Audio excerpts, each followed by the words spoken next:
जय श्री राधे कृष्ण। आप सभी का आपके अपने YouTube channel VK Mishra present में बहुत बहुत स्वागत है।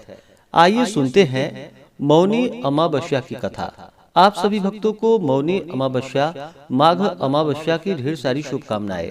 आप सभी के जीवन में लक्ष्मी नारायण की कृपा से आप सभी को सभी प्रकार के सुख तथा समृद्धि की प्राप्ति हो। माघ मास की अमावस्या तिथि को इसे मौनी अमावस्या के रूप में मनाया जाता है। जो भी भक्त सच्ची श्रद्धा के साथ नियम और निष्ठा के साथ माघ मौनी अमावस्या के दिन मौन धारण कर व्रत को धारण करते हैं, इस दिन गंगा स्नान करते हैं, दान पुण्यों का कार्य करते हैं, इससे अनंत पुण्य फलों की प्राप्ति होती है। मौनी अमावस्या जो कि यह योग पर आधारित महापर्व है। मान्यताओं के अनुसार इस दिन पवित्र संगम में देवताओं का वास माना गया है, इसलिए इस दिन गंगा स्नान का विशेष महत्व है। माघ महीने को जो कि कार्तिक महीने के समान ही पुण्य मास कहा गया है। इस दौरान जो कि प्रयागराज तीर्थ आदि क्षेत्रों में लोग माघ मास के दौरान कल्पवास करते हैं, वहीं पे गंगा स्नान दान पुण्यों का कार्य प्रत्येक दिन करते हैं। खास करके मौनी अमावस्या तिथि के दिन इस दिन गंगा स्नान करना दान पुण्यों के कार्य करने का विशेष महत्व माना गया है।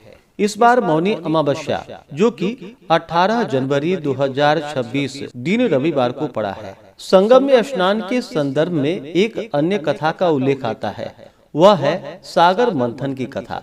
कथा के अनुसार जब सागर मंथन से भगवान धन्वंतरी देव अमृत कलश लेकर प्रकट हुए, उस समय देवताओं एवं असुरों में अमृत कलश के लिए खींचातानी शुरू हो गई। इससे अमृत की कुछ बूंदें छलककर जो कि इलाहाबाद, हरिद्वार, नासिक और उज्जैन में जा गिरी।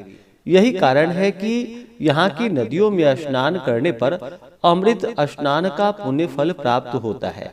यह तिथि अगर सोमवार के दिन पड़ती है तो इसका और भी ज्यादा महत्व बढ़ जाता है। साथ ही अगर महाकुंभ का संयोग बन रहा हो तो यह अनंत गुना पुण्य फलदायी माना गया है। शास्त्रों में कहा गया है, सतयुग में जो पुण्य तप से मिलता है, द्वापर में हरि भक्ति से, त्रेता में ज्ञान से, कलयुग में दान से, लेकिन माघ मास में संगम स्नान हर युग में अनंत पुण्यदायी माना गया है। इस तिथि को पवित्र नदियों में स्नान के पश्चात अपने सामर्थ्य के अनुसार अन्न, वस्त्र, धन, गौ, भूमि तथा स्वर्ण जो भी आपकी इच्छा हो, जो भी आपका सामर्थ्य हो, तो अपने सामर्थ्य के अनुसार इन कार्यों को करना चाहिए तथा पितरों के निमित्त श्राद्ध तर्पण आदि का कार्य भी करना चाहिए।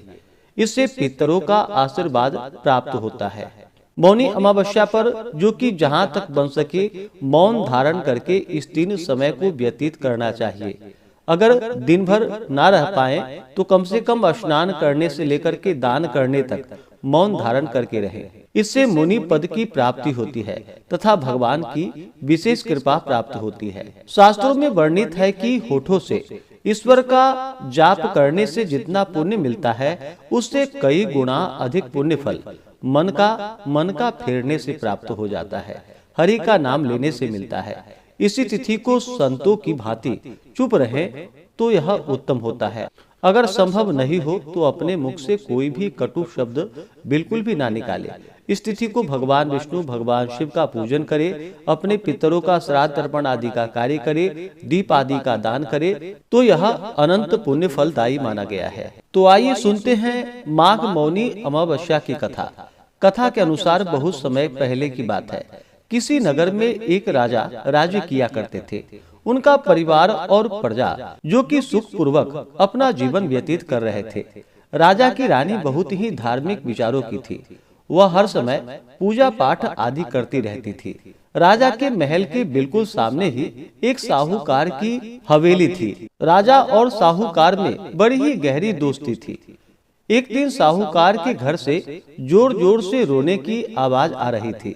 जब रानी ने साहूकार के रोने की आवाज सुनी तो वह राजा से बोली कि महाराज, यह रोने की आवाज कहाँ से आ रही है। तब राजा ने रानी को बतलाया, रानी, साहूकार का पुत्र मर गया है, इसलिए साहूकार बहुत दुखी है और अपने पुत्र की मृत्यु के कारण वह दुख से रो रही है। तब रानी ने राजा से पूछा कि महाराज, यह दुख क्या होता है। तो राजा बोला, उसका बेटा मर गया है, इसलिए वह दोनों ही दुखी है। रानी ने फिर पूछा, लेकिन महाराज यह दुख होता क्या है, मैं समझ नहीं पा रही हूँ।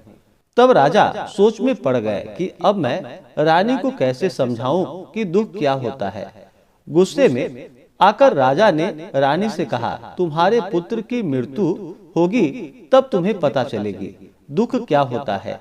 जाओ अपने पुत्र को मार दो, तब तुम्हें पता चल जाएगा कि दुख क्या होता है। ऐसा कहकर राजा वहां से चले गए। तब रानी ने राजा की बात मानकर वैसा ही किया और महल की छत से अपने बेटे को नीचे गिरा दिया। लेकिन भगवान की कृपा से राजा का बेटा बच गया। अब राजा अपने बेटे को देखने के लिए उसके पास दौड़ा दौड़ा आया। देखता है कि उसका बेटा सामने से चला आ रहा है। उसे देखकर राजा को बहुत ही आश्चर्य हुआ। इतनी ऊपर से गिरने पर भी उसके बेटे को एक खरोच भी नहीं लगी थी। तब रानी ने राजा से फिर पूछा कि हे महाराज, अब बतलाइए कि दुख क्या होता है। तो राजा बोला, पड़ोसी राज्य के सैनिक युद्ध कर रहे हैं और अब मैं अकेला ही उनसे लड़ने जाऊंगा। जब मेरी मृत्यु का समाचार तुम्हें प्राप्त होगा तब तुम्हें पता चलेगा कि दुख क्या होता है। राजा युद्ध के मैदान की ओर चल पड़ा, लेकिन अमावस्या माता की कृपा से राजा अकेले ही जीतकर महल वापस लौट आया। अब राजा भी सोच में पड़ गया, आखिर क्या कारण है कि रानी को मैं यह नहीं समझा पा रहा हूँ कि दुख क्या होता है। तब राजा ने रानी को बुलवाया और उससे कहा, हम गंगा यात्रा के लिए जाएंगे, तुम तैयारी कर लो। वहां जाकर मैं गंगा में कूदकर अपनी जान दे दूंगा, तब तुम्हें एहसास हो जाएगा कि दुख क्या होता है। उधर कैलाश पर्वत पर भोलेनाथ और माता पार्वती यह सारा दृश्य देख रहे थे। भोलेनाथ माता पार्वती से बोले कि हे पार्वती, कलयुग में तुम्हें एक सुखी आत्मा के दर्शन कराता हूँ। तब भगवान शिव ने एक बकरे का और माता पार्वती ने एक बकरी का रूप धारण कर लिया। वह दोनों एक नदी के किनारे घास चरने लगे। इतने में राजा और रानी की सवारी वहां पर आ पहुंची। सुंदर नदी को देखकर रानी राजा से बोली, राजन, हम यहीं विश्राम करते हैं और फिर आगे बढ़ेंगे। राजा रानी वहां उतर गए और पेड़ की छाया में बैठ गए। कुछ देर बाद राजा पानी लेने के लिए चला गया। जब बकरी का रूप धारण करे, माता पार्वती भोलेनाथ से बोली, इस रानी को दुख का एहसास क्यों नहीं हो रहा है? यह दुख कब देखेगी? इसे दुख क्यों नहीं मिल रहा? रानी ने उस बकरी को इंसान की भाषा में बात करते हुए सुन लिया। तब भगवान शिव माता पार्वती से कहने लगे, अपने पिछले जन्म में इस रानी ने अमावस्या का व्रत किया है, इसलिए इस जन्म में यह रानी बनी है और सुख का आनंद ले रही है। गंगा जी में बह जाने पर भी राजा की मृत्यु नहीं होगी। रानी ने बकरा और बकरी बने भोलेनाथ और माता पार्वती की सारी बातें सुन ली। फिर जब राजा पानी लेकर आया तो रानी ने उसे सारी बात बता दी। वह दोनों वापस अपने महल को लौट आए और राजा ने अपने राज्य में घोषणा करवाई, अब से सभी लोग अमावस्या का व्रत करेंगे। राजा खुद भी अमावस्या की पूजा व्रत करने लगा। तो बोलिए प्रेम से अमावस्या माता की जय। माघ मास की अमावस्या तिथि प्रारंभ समय जो कि 17 जनवरी 2026 दिन शनिवार रात्रि 12:06 और अमावस्या तिथि की जो समाप्ति है वह 18 जनवरी 2026 दिन रविवार रात्रि 1:20 पे अमावस्या तिथि की समाप्ति है। तो इस बार माघ मौनी अमावस्या जो कि 18 जनवरी 2026 दिन रविवार को है। तो सभी गंगा स्नान, दान, पुण्यों का कार्य जो भी करने वाले हैं, पितरों का श्राद्ध तर्पण आदि का कार्य करने वाले हैं, व्रत को धारण करने वाले हैं, वो सभी 18 जनवरी रविवार के दिन इन कार्यों को करेंगे। 18 जनवरी को ब्रह्म मुहूर्त का समय सुबह 5:34 से सुबह 6:25 तक होगा।